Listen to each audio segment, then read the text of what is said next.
brought Kevin out here to humble him before the race. We wanted to make sure he remembered, right? He may be incredible at riding dirt bikes, but there's some things that he's got to learn still, so. I've never done this. We're just trying to keep you down, you know, man? He stands up and rides first time, and he's so mad. Yo! Yoo-hoo!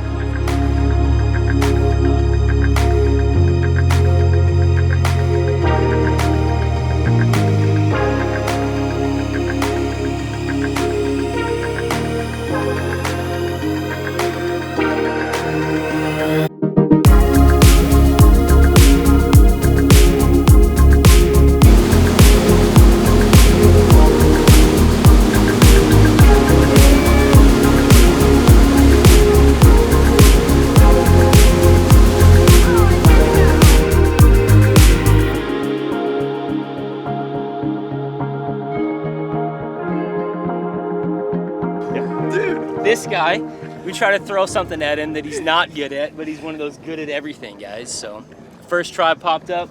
Not too bad, dude. Like it was actually like you had to be careful because it wants to lift, and as soon as you lift and it gets like it's a rev limit or whatever, when it gets out of the water and it dips, you have to like be careful because you got to be ready to throttle a little bit to make sure you don't nosedive. No, it is one of those like you have to stay in it as soon as you back out. Yeah, you're done. No, that was dude, so sweet. It was seriously, that's impressive. Yeah, well, thank you. I appreciate that.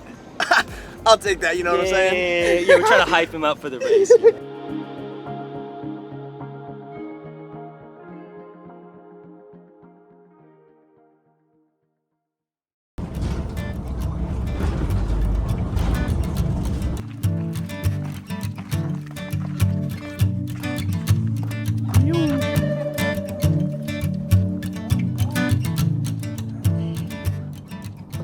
Having some fun before we go night racing.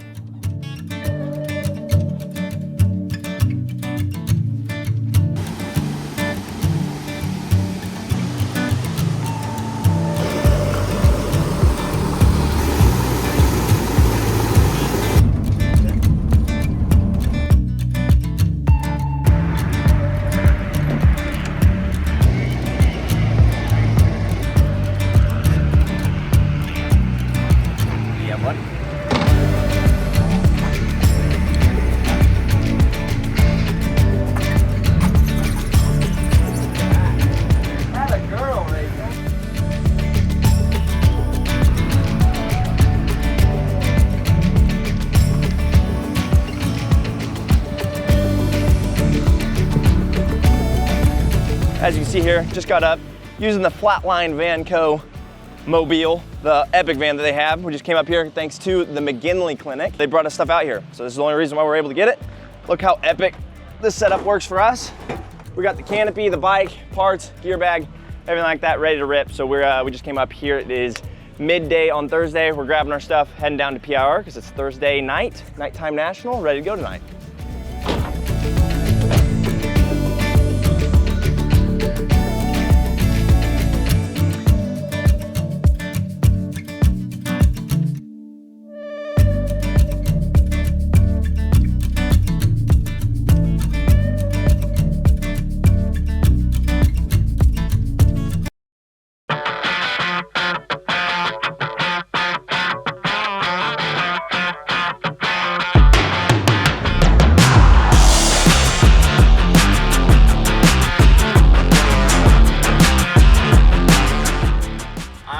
Ready to go up for PIR practice. Pro practice 1 is already out there. We're pro practice 2, so let's head up.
more laps to go, and then like just right here at the 59th anniversary Thursday night motocross.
Yeah.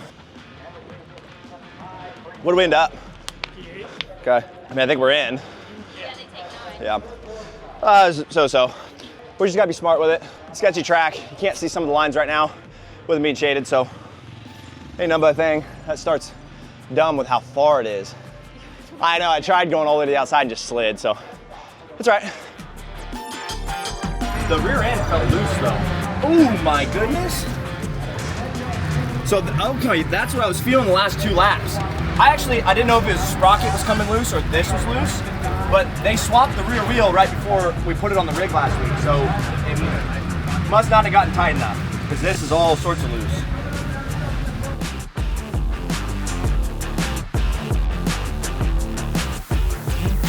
All right, made it through the heat. We're getting ready to go up for the main event here at PIR.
We're going to start dealing with some last traffic, folks. It's going to be exciting.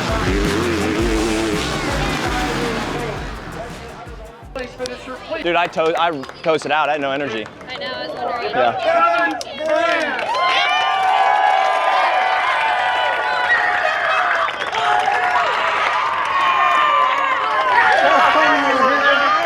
The transporter got lost or something, if I'm not mistaken. Am I correct? Yeah, dude, it's always kind of a mess coming up here. I gotta give a big shout out to the McGinley Clinic because they brought my bike up here. So that's why I don't have an extra set of bars. Usually, like if I'm driving my van, I got everything. But I had a dirt bike, 1 tote of parts that wasn't big enough to fit a set of bars, a gas can, and a toolbox. So barely got out here. So I appreciate the Colwells, right? Yep. Colwells hooked me up with a set of bars. You know what's funny, Kevin, is when you were reading that and you went over that big booter, I saw that. I don't know if you folks saw it. But he reached out and slapped his fender and the front leads for a little bit of a show. So once again, the guys had a little bit of trouble with luck here at Thursday night, but he always seems to come away with some sort of podium finish. Please give it up for a great guy, Kevin Moranz. I appreciate you guys, and I have to give a massive shout out to FlatLine Van Co. They're the ones that hooked me up with a van out here to get out from Washougal to here. So massive shout out to those guys. I appreciate it. We'll see you guys at Washougal. All right,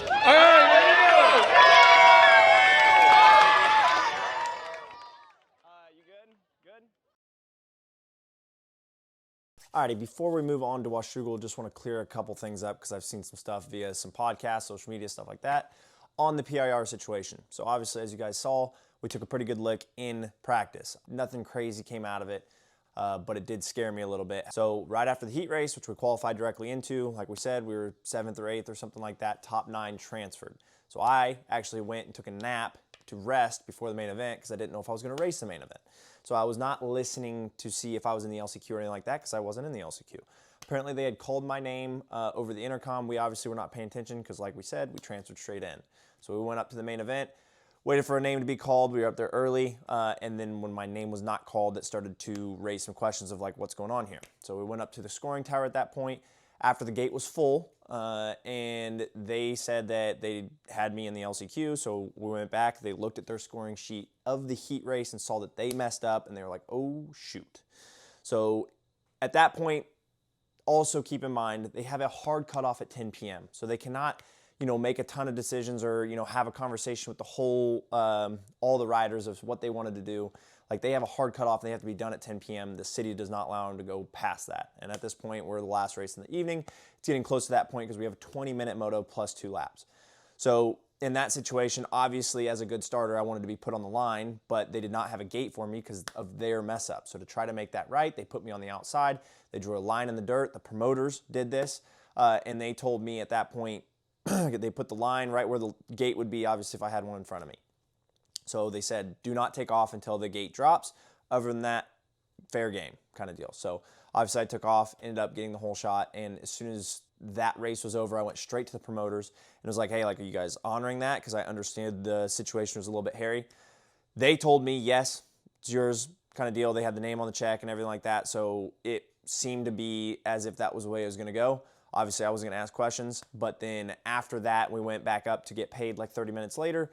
Other riders were having an issue with it. So obviously, that sparked me to ask some questions because I was just told it was good. Now other people are upset, rightfully so. So I just pretty much told the other riders, I was like, hey, I understand where you're coming from. It's the situation I was put in. I did what I was told to do, but I can still understand the frustration. So I was like, we just got to let the promoters do what the promoters do. And the promoters ended up paying out the other kid, which I understood with and I agreed with. So they made it right with the riders. I wanted to give you guys that information and the story from my side of things before we go into Washougal. As always, appreciate you guys tuning in, and here we go.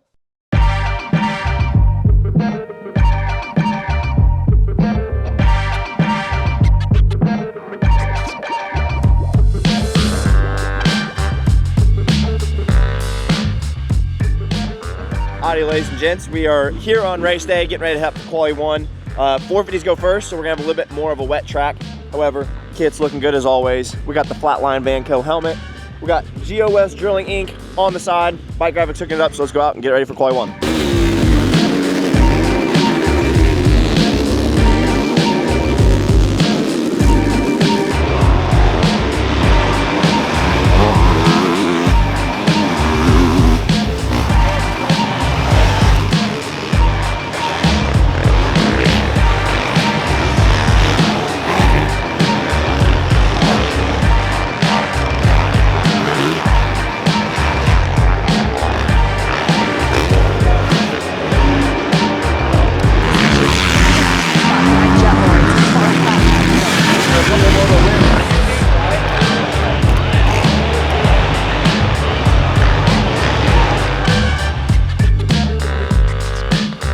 I just finished up quali 1. Not too shabby, not great, but at the same time, dude, with everything we dealt with this weekend, I'll take it. We're sitting in right now, P30-ish, so we'll probably be like P32 overall.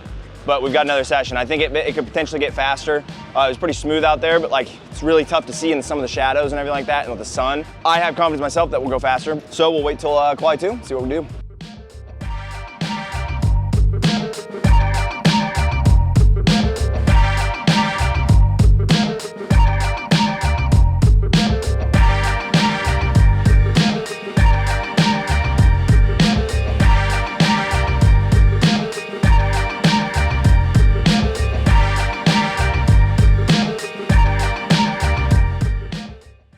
Special thank you to this weekend's title sponsor, which is Geowest Drilling Inc.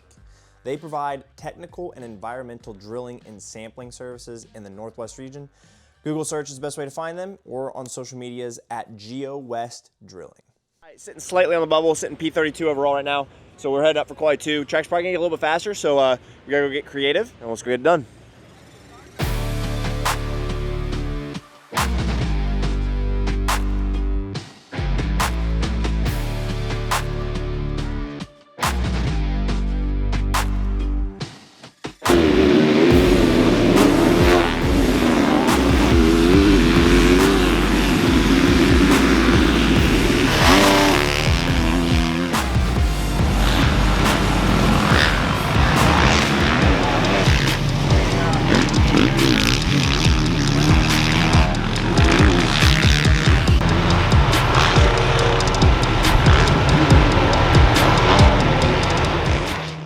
All right, I just finished up quali 2. Rode much better, was much more calm, cool, and collected going into it. The first one I was a little bit rushed, and then had poor vision. And the dirt here sticks to your goggles, so it's not like sandy like Millville where like it'll spray off, you can still see through it. It sticks, and you gotta tear off. So I struggled with that in quali 1. Quali 2 was a lot better. I went 5 clicks stiffer on my low speed, because I'm pretty much maxed out stiffness, forks, and shock. High speed shock. So I went low speed, 5 clicks, and that helped a little bit more in the corner. So we might go a little bit more on the low speed, but regardless, like you said, potentially 26th overall, which is the best we've done in outdoors this year so far. So, man, for everything that happened at PIR, getting a good little lick on the ground, come back, not feeling great in the first qualifying session, that was a good way to rebound. So, excited for the motos, and we'll see if we can score some points today.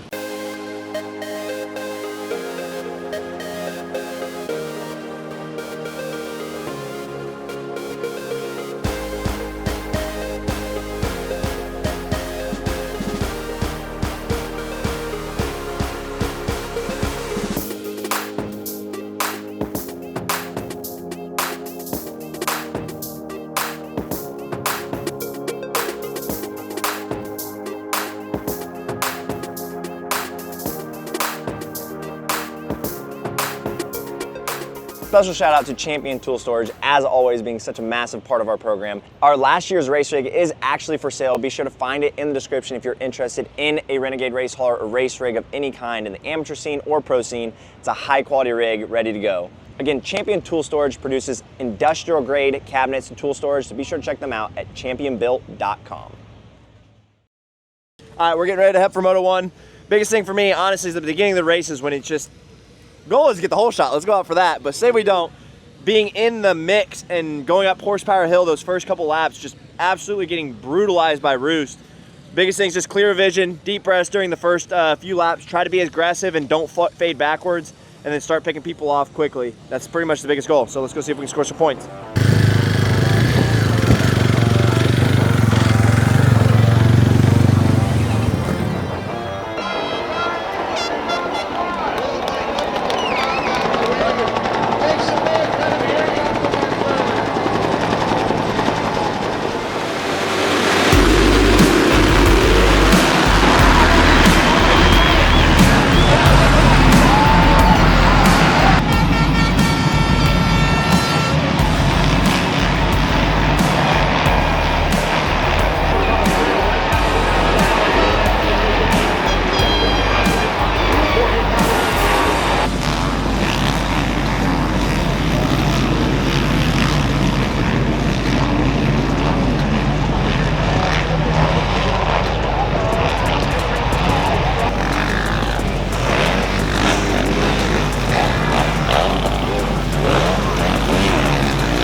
15 minutes sucked.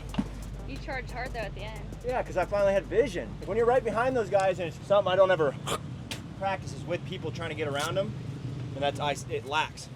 Because the first 15 minutes, like I was dogging around trying to get around some of those dudes, and I was making mistakes trying to get around them. Finally got around them, was pushed. Like I wanted to get as many people as I could at the end. And then I saw them like, because I knew I was like 30s at the beginning, and then I saw 26 at the end. I'm like, all right, let's keep going. So the beginning of the motor's got to be better. You gotta get a better start. Dude, there was a massive pileup down on that back hill. So we go turn up, you shoot down the first little hill before you come up and go down this big hill.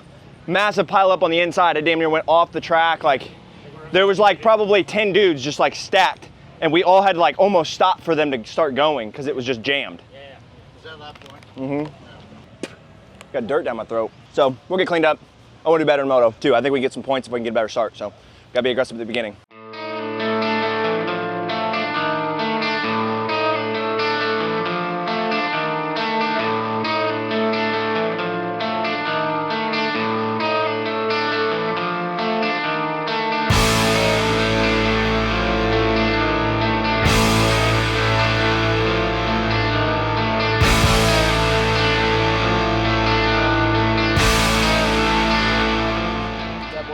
Raw.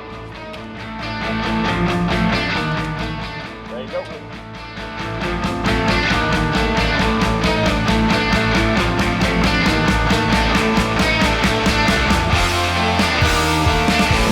Oh, heck yeah. Oh, yeah. Got some Australian candy here.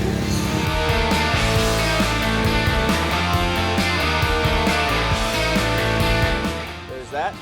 And you're just gonna sign right there. Thank you, appreciate that. That's yours right there. Right on. And then that as well. Sweet. Well, thank you, I appreciate it. This weekend's vlog is presented to you and our helmet wrap by FlatLine Van Co. They produce premium van accessory products. I have them on my van as well. Obviously, for all of your adventure van needs, they are the move. You guys can check them out at flatlinevanco.com. They ship fast, free, and nationwide. Again, check them out, flatlinevanco.com. All right, we're bright on this one with the 110 kit. So heading up for Moto 2. Game plan here is to get a better start, try to be a little bit more aggressive yet strategic at the beginning, and go for points. So let's go up for Moto 2.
The good thing about where I got way better start.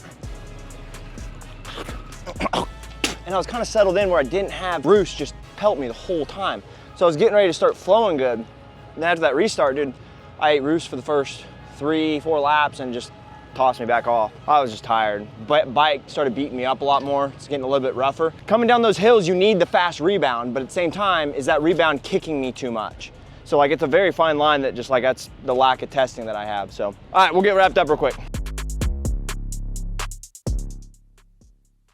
All right, that's a wrap here in Washougal. I appreciate you guys tuning in as always. Second moto was a little lackluster for us. We had a good start finally, so that was obviously positive. Was feeling good, sitting in 23, 24 range before the red flag. And before the red flag, I was in a good spot where I wasn't getting roosted. I was able to focus and flow.